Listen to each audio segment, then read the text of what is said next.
Assalamualaikum warahmatullahi wabarakatuh. Bismillahirrahmanirrahim. Alhamdulillahil malikil mannan, al-hakimur rahman. Fallahumma salli wa sallim wa barik ala sayyidi ahlil jinan, nabiyina al-karim Muhammadin sallallahu alaihi wasallam wa ala alihi wa ashabihi wa man tabi'ahu bi ihsan, amma ba'd. Sahabat TVmu yang berbahagia, para pemirsa Cahaya Ilahi yang dirahmati Allah Subhanahu wa taala. Tanpa terasa kita sudah berada di hari akhir di bulan Ramadan, tetapi Allah Subhanahu wa taala masih saja memberikan berbagai macam peluang kebaikan yang sangat banyak sekali, dan tentunya adalah kesehatan yang modal utama kita menjalani bulan Ramadan dengan baik. Mudah-mudahan kita disehatkan selalu oleh Allah Subhanahu wa taala, diberikan kemampuan untuk melaksanakan, menjemput peluang-peluang kebaikan tersebut, dan kemudian kita bisa memaksimalkannya, mengoptimalkannya, dan memanfaatkannya sampai setelah bulan Ramadan usai. Pada kesempatan kali ini insyaallah saya akan mengajak para pemirsa dan juga sahabat TVmu yang berbahagia untuk meneladani kisah singkat yang dialami oleh Ibunda Maryam. Baik oleh Ibunda Maryam langsung ataupun ibundanya, yaitu Hana atau istrinya Imran. Bagaimana Allah mengirimkan sinyal kekuasaannya kepada nabinya, yaitu Nabi Zakaria. Para pemirsa dan sahabat TVmu rahimani wa rahimakumullah, ada kalanya kita mendapatkan sinyal kekuasaan Allah itu secara eksplisit yang kita pahami pada saat itu, dan itu yang paling besar disebut dengan mukjizat. Mukjizat yang sifatnya adalah aini dan material, seperti halnya perubahan tongkat Nabi Musa menjadi ular, itu sesuatu yang pesan kekuasaan Allah secara langsung. Demikian juga peristiwa Isra dan Mi'raj dan seterusnya yang dialami oleh para nabi di hadapan orang-orang yang memerlukan tanda-tanda kekuasaan Allah.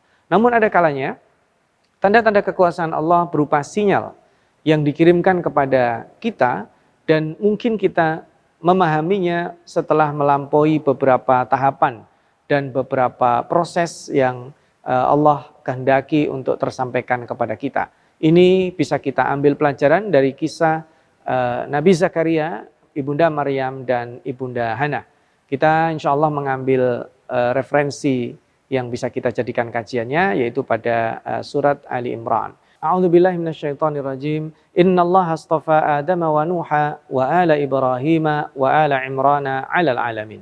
Allah memilih 4 nama di sini disebut ya, yaitu Adam dan Nuh as a person, dan kemudian keluarga Ibrahim dan keluarga Imran as a family.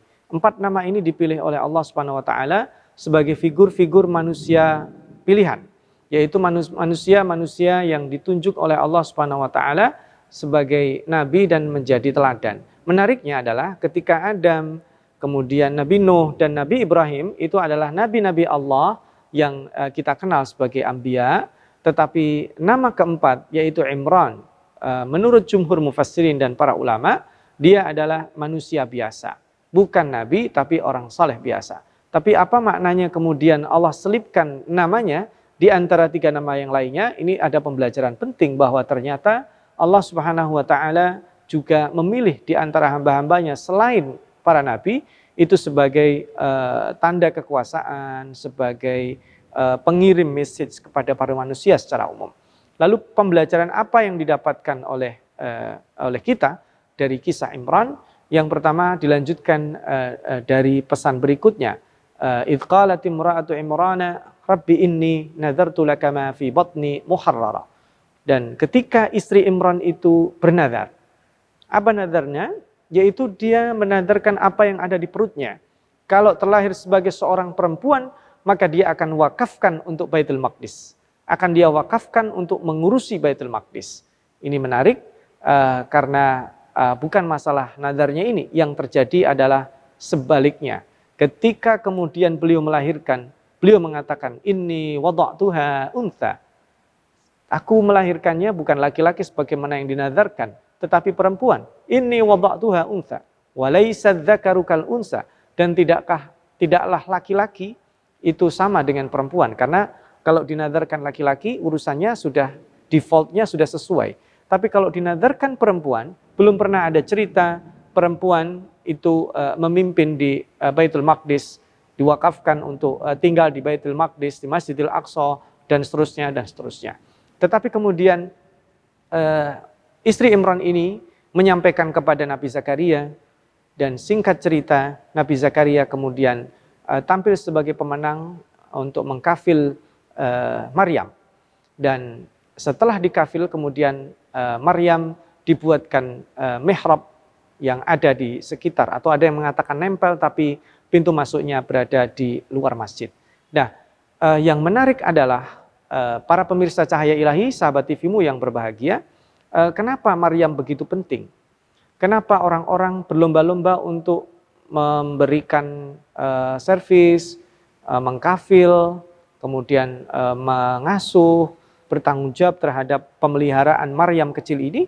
Ini tidak lain dan tidak bukan adalah salah satunya adalah karena juga siapa Imran. Imran adalah orang saleh. Imran adalah orang yang sudah punya kontribusi yang dirasakan oleh masyarakatnya, sehingga keturunannya menjadi tanggung jawab yang harus diurus oleh mereka. Dan disinilah sinyal kekuasaan Allah akan terkirim. Ketika dari sisi itu saja Maryam diperebutkan. Maryam diasuh oleh pamannya setelah melalui proses bahwa Maryam ini adalah bukan orang sembarangan. Seperti apa tanda kekuasaan yang dikirimkan Allah melalui Maryam? Jangan kemana-mana, sahabat TV-mu, para pemirsa. Kita sambung insya Allah setelah jeda singkat yang berikut. Para pemirsa Cahaya Ilahi, sahabat TV-mu, rahimani wa rahimakumullah. Allah mengirimkan pesan melalui Maryam ada di surat Ali Imran. Ketika Allah mempasrahkan pengkafilannya adalah pada Zakaria, wa kaffalaha Zakaria. Zakaria mengkafil Maryam setelah melalui proses yaitu undian dan bla bla bla bla ya. Silakan bisa dibaca di surat Ali Imran. Wa kaffalaha Zakaria kullama dakhala 'alaiha Zakaria al-mihraba wajada 'indaha rizqa. Setiap Zakaria ini akan mengantarkan makanan ke mihrab Maryam, di tempat Maryam ada itu. Wa kaffalaha Zakaria kullama dakhala 'alaiha Zakaria al-mihraba wajada 'indaha rizqa. Di situ pada saat Maryam dijumpai oleh Zakaria, Zakaria hendak mengantar makanannya. Tiba-tiba di situ sudah ada makanan tersedia. Itulah yang membuat Nabi Zakaria terkaget-kaget. Dan dia bertanya kepada Maryam, "Anna laki hada?" Maryam, ini dari mana? Apakah ini sudah ada yang mengantarkan dan seterusnya dan seterusnya? Dan Maryam itu menjawab dengan sangat luar biasa, "Innallaha yarzuqu may yasha'u bighairi hisab." Jadi artinya itu adalah rizki yang Allah kirimkan kepada Maryam. Jadi ayat ini menurut para ahli tafsir bisa ditafsirkan dua hal. Kita juga punya referensi secara ilmiah dari perkataan para sahabat seperti Ibnu Abbas, Ikrimah, Sa'id bin Jubair yang mengatakan bahwa itu peristiwa luar biasa yang dialami Maryam ketika masih kecil. Jadi ketika Zakaria akan mengantar makanan, di dalam kamar dan bilik Maryam itu sudah ada makanan. Bahkan digambarkan oleh Ibnu Abbas, kalau sedang musim dingin, makanan musim panas ada. Ketika sedang musim panas, makanan musim dingin ada. Ibaratnya ketika di Indonesia, makanan Arab ada. Ketika di negeri Arab, makanan Indonesia ada. Itu berarti tanda-tanda kekuasaan Allah nyata di depan Maryam dan Zakaria. Karena Allah kirimkan makanan tidak pada waktunya. Allah kirimkan makanan di luar ekspektasi dan perkiraan Nabi Zakaria. Maka kemudian ketika Nabi Zakaria menjumpai itu sesuatu yang sangat amazing, sesuatu yang sangat luar biasa. Boleh kita tafsirkan dengan seperti ini. Atau juga sebaliknya, kita tafsirkan secara lebih humanis. Boleh. Tidak sedikit para mufassir yang menafsirkan juga bahwa peristiwa ini adalah peristiwa yang normal. Kita tafsirkan seperti apa? Penafsirannya seperti ini. Ketika Nabi Zakaria akan memberi makanan kepada Maryam, dan di situ sudah ada banyak makanan, maka itu bisa jadi dari orang-orang yang selama ini berlomba-lomba akan mengkafil Maryam tapi tidak mendapatkannya. Maka ketika misalnya diselidiki setiap katakanlah jam 7 pagi Nabi Zakaria ngantri nasi goreng misalnya. Maka dia jam 6.30 dia antri nasi uduk atau dia antri nasi goreng. Jadi manusia-manusia baik yang akan berkontribusi kepada Maryam itu adalah bentuk perhatian mereka kepada Maryam. Maka ketika yang terpenting sesungguhnya bukan penafsiran ini, tapi jawaban Maryam itu sendiri. Ketika ditanya, "Anna laki hada?" Dari mana ini? Maryam mendapat itu adalah dari Allah dan mengatakan, "Innallaha yarzuqu may yasha'u bighairi hisab." Itulah adalah maknanya bahwa Allah mengirimkan message itu kepada Nabi Zakaria. Dan Nabi Zakaria langsung ditangkap message itu. Ditangkap pesan kekuasaan Allah. Jika Maryam yang masih kecil, Maryam yang tidak dewasa, Maryam yang belum paham apa-apa, rizkinya ditanggung oleh Allah, bahkan dia tidak tahu, maka sesungguhnya Allah menyiapkan sesuatu yang lebih besar. Itu message diterima oleh Nabi Zakaria dan digambarkan di dalam surat Ali Imran.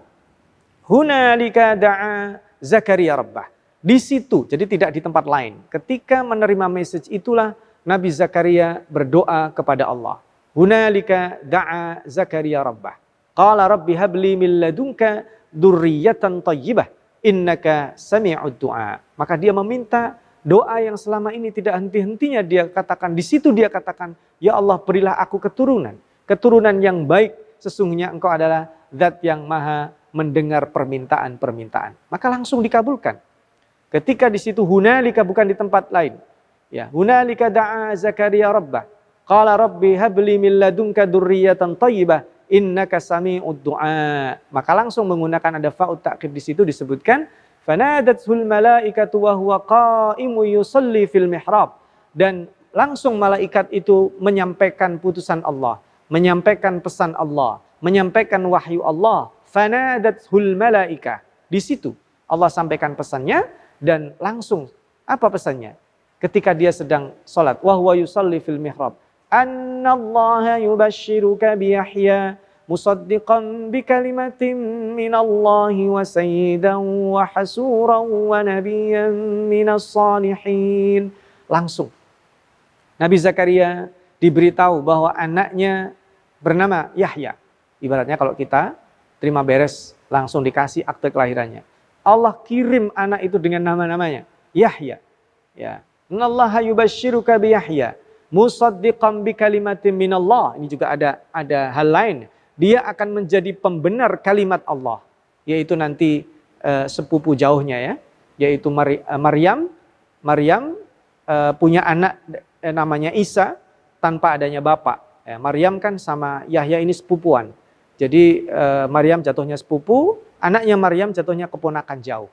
Maka message ini yang akan menjadi terkabulnya doa-doa Nabi Zakaria. Jangan kemana-mana dulu pemirsa Cahaya Ilahi, sahabat TVmu. Masih ada kelanjutannya, insya Allah kita sambung setelah jeda yang berikut ini. Para pemirsa Cahaya Ilahi, sahabat TVmu yang berbahagia. Jadi Allah sudah memberikan kabar gembira langsung by name. Dan dia bukan hanya itu, akan menjadi musaddiq, akan menjadi pembenar bahwa keponakan jauhnya dari sepupunya, yaitu anaknya Maryam, Isa, itu nanti adalah benar-benar adalah tanda kekuasaan Allah yang lainnya, yang berikutnya. Setelah tanda kekuasaan yang hari ini dikirimkan oleh Allah Subhanahu wa Ta'ala. Maka ketika disebut sebagai Yahya, musaddiqan bi kalimatin minallah wa sayyida, dia akan menjadi pemimpin. Wa sayyidan menjadi pemimpin bagi kaumnya. Wa hasura. Hasur itu adalah orang yang tidak punya ketertarikan terhadap lawan jenisnya.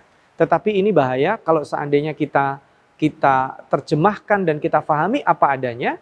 Karena ada berikutnya disampaikan wa nabiyyam minas salihin, yaitu Nabi Zakaria itu diangkat menjadi nabi ketika dia masih kecil. Jadi Nabi Zakaria itu nanti sifatnya adalah selain namanya dia musaddiq sebagai pembenar. Lalu kemudian dia menjadi pemimpin bagi kaumnya. Dan yang ketiga, dia tidak punya rasa tertarik terhadap perempuan pada saat dia dijadikan nabi oleh Allah Subhanahu wa Ta'ala. Artinya Nabi Zakaria itu diangkat sebagai nabi adalah ketika dia belum memahami perasaan terhadap lawan jenisnya. Ini yang harus diluruskan, karena kalau seandainya ini tidak kita pahami sebagaimana mestinya, akan diselewengkan sebagai pembenaran dari perilaku-perilaku menyeleweng hari ini yang mungkin orang tidak ingin menikah dengan orang yang berbeda jenis kelamin. Karena Nabi Zakaria punya anak, yaitu Yahya, masih kecil, diangkat sebagai nabi, dia diangkat sebelum memahami rasa tertarik dengan perempuan. Kalau boleh dikatakan, berarti sekitar usia berapa Nabi Yahya diangkat sebagai nabi, ketika dia belum punya rasa ketertarikan terhadap perempuan, ya tentu berbeda dari satu waktu ke waktu lain. Hari ini ketika teknologi terbuka, maka anak-anak mungkin tertarik dengan perempuan ketika dia ada usia 10 tahun mungkin, 8 tahun mungkin. Berarti Nabi Zakaria bisa jadi menjadi nabi ketika dia masih usianya mumayyiz, yaitu usia 7 tahun atau bahkan kurang dari itu. Dan yang menjadi pembelajaran penting adalah ini message dikirimkan oleh Allah Subhanahu wa taala kepada Nabi Zakaria, tidak ada yang mustahil. Termasuk dikabulkannya doa Nabi Zakaria setelah puluhan tahun dia meminta dan belum terkabulkan. Dan Nabi Zakaria fokus pada doa itu, sebagaimana kita juga mendengar kabar yang luar biasa ini dari surat Maryam, walam akum bidu'aika rabbi syaqiyya. Dia tidak pernah kehilangan harapan ketika meminta dan berdoa kepada Allah Subhanahu wa taala. Para pemirsa Cahaya Ilahi dan sahabat TV-mu yang berbahagia, kemudian Nabi Zakaria tidak lepas dari rasa kagetnya, dia bertanya kepada Allah, kira-kira nih, ketika saya punya anak pada usia seperti ini, dia bukan mempertanyakan, kok itu bisa, bukan. Ketika dia menanyakan bahwa bagaimana saya punya anak, annali gulam waqad balaghaniyal kibar wa imraati aqir, sementara aku sudah tua renta dan istriku juga sudah divonis sebagai orang yang mandul, maka itu adalah kekuasaan Allah. Qala kadzalika, demikianlah itu adalah kekuasaan Allah Subhanahu wa taala.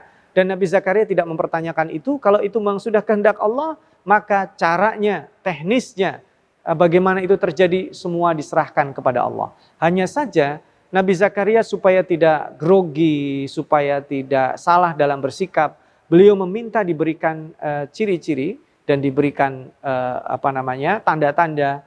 Kira-kira nanti kalau saya akan mendapatkan anak itu, tanda-tandanya seperti apa? Maka Rabbi ja'alli ayah, jadikan aku tanda-tanda yang aku bisa baca. Qala ayatuka alla tukalliman nas thalathata ayyamin illa ramza wadhkur rabbaka katsira wasabbih bil asyi wal ibkar. Maka tanda-tandanya adalah ketika engkau sudah tidak bisa bicara, maka itu sudah dekat kelahiran anakmu. Nah, ini ada beberapa penafsiran. Ketika anaknya Nabi Zakaria akan lahir, Yahya akan lahir, Nabi Zakaria itu nggak bisa ngomong. Maka kemudian komunikasi dia dengan istrinya dan Bani Israel itu cukup dengan bertasbih. Subhanallah. Ketika ditanya, subhanallah, subhanallah, pagi, siang, sore, petang, malam, dia sepanjang waktu tidak bisa mengatakan apa-apa. Ada juga penafsir yang mengatakan bahwa Nabi Zakaria itu ketika semakin banyak bertasbih, maka itu artinya sudah semakin dekat tanda kelahiran anaknya. Sahabat TV-mu, para pemirsa Cahaya Ilahi yang berbahagia, ini adalah message penting yang Allah berikan kepada Nabi Zakaria melalui Isa, dan nanti juga dibalik akan ada tanda kekuasaan Allah yang lebih besar lagi, yaitu melalui kelahiran Isa alaihissalam. Ada hal penting yang bisa kita ambil dari pelajaran kisah Nabi Zakaria dan istri Imran dan juga kemudian anaknya Maryam. Yang pertama, seseorang punya keinginan. Seseorang memiliki keinginan dalam hidupnya, dan Allah memiliki keinginan serta iradahnya. Maka yang akan terjadi adalah keinginan Allah. Ketika keinginan Allah tidak sama dengan keinginan kita, di situ ada space. Di situ ada perbedaan. Bagaimana ketika kita berinteraksi dengan keinginan Allah, itulah pada hakikatnya kita akan mendapatkan sinyal kekuasaan Allah seperti yang didapatkan oleh Hana. Hana ketika menginginkan anaknya laki-laki, tiba-tiba anaknya perempuan. Tapi kemudian Hana bersikeras bahwa nadarnya tetap harus dilaksanakan, maka itu adalah sinyal kekuasaan yang diterima. Kemudian ketika Nabi Zakaria meminta keturunan, dia bersabar dan terus melakukan dakwahnya, dikirimlah Yahya, maka itu melalui kisah-kisah luar biasanya Maryam adalah kisah kekuasaan yang luar biasa. Mudah-mudahan sinyal-sinyal kekuasaan yang Allah kirimkan kepada kita secara langsung atau tidak langsung bisa kita terima dengan baik, dengan catatan kolbu kita adalah sehat. Mudah-mudahan kolbu kita jauhkan dari penyakit, sehingga kekuasaan dan sinyal Allah Subhanahu wa taala yang kirimkan melalui apapun bisa kita terima, termasuk dengan peluang kebaikan di bulan Ramadan. Aku qouli hadza, mudah-mudahan cukup singkat ini bermanfaat. Mohon maaf atas keterbatasan dan kekurangan dalam menyampaikan. Nasrum minallah wa fathun qarib wa basyiril mu'minin. Wassalamualaikum warahmatullahi wabarakatuh.